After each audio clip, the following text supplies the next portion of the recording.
We're back in the Coliseum, and the Rams defeated the Cowboys 13-10 in a preseason opener with Gary Klein. I'm Lindsay Theory for the Los Angeles Times. It was Coach Sean McVay's first game as head coach. It went pretty quick for him.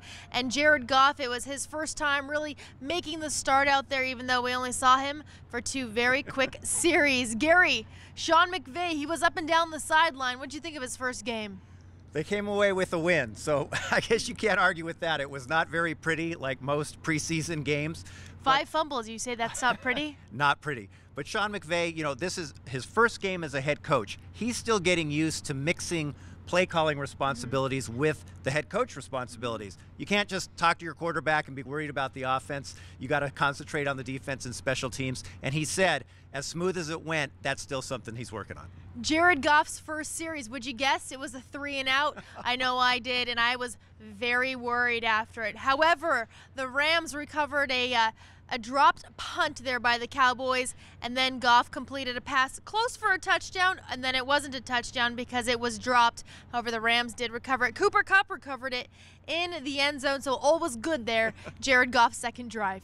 He led them to a touchdown. He only played 8 plays. His first pass, he says that's the one he would like to have back, very short of Robert Woods on a short route.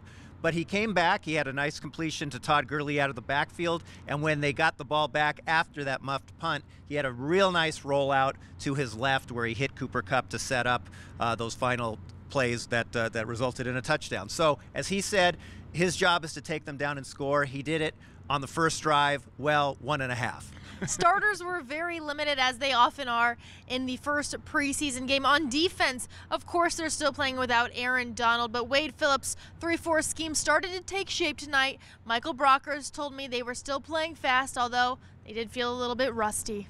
Well, it's not only that, they were without a lot of guys that are going to be starting during the season. Robert Quinn didn't play, Mark Barron didn't play, Kayvon Webster didn't play, and as you mentioned, Aaron Donald isn't there. So this is an opportunity, as we saw in that way long fourth quarter, for Wade Phillips and for Sean McVay to look at some of the newer players. But that frontline defense, I really don't think we're going to get a sense of where that's at until Donald is back or until all those players are on the field. A lot of the Rams' offensive rookies looked sharp. However, there's one guy that we have to talk about because we've spent the last 4 years in the Coliseum talking about him, Justin Davis. He had a couple of fumbles. He also rushed for 70 yards and 9 carries. Now, when he joined the Rams, it was kind of a curious decision because they had plenty of depth at tailback, but it seems like he might be able to kind of slide in there. Well, they're giving him an awful lot of opportunities. Lance Dunbar, who they brought in to back up Todd Gurley, remains out because of a knee injury, and they gave Justin Davis plenty of opportunities even after he fumbled.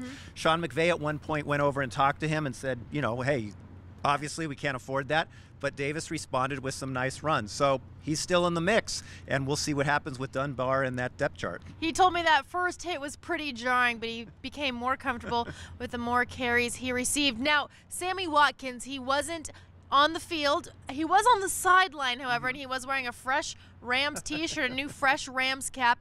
He arrived in Los Angeles a couple of hours before kickoff, and fans seemed to receive him pretty well when he was shown on the video board in the fourth quarter. He got a big cheer, and really that was kind of the big story in the background of what was happening tonight.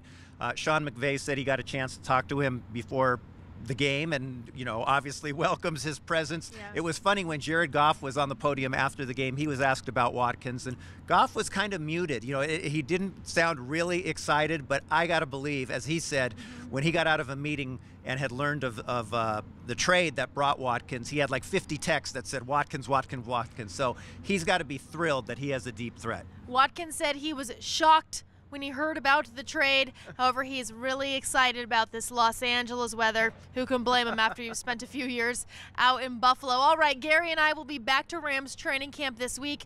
Be sure to keep it on the Los Angeles Times, and then we'll see you again from Oakland. Hey, that's the next preseason game next weekend.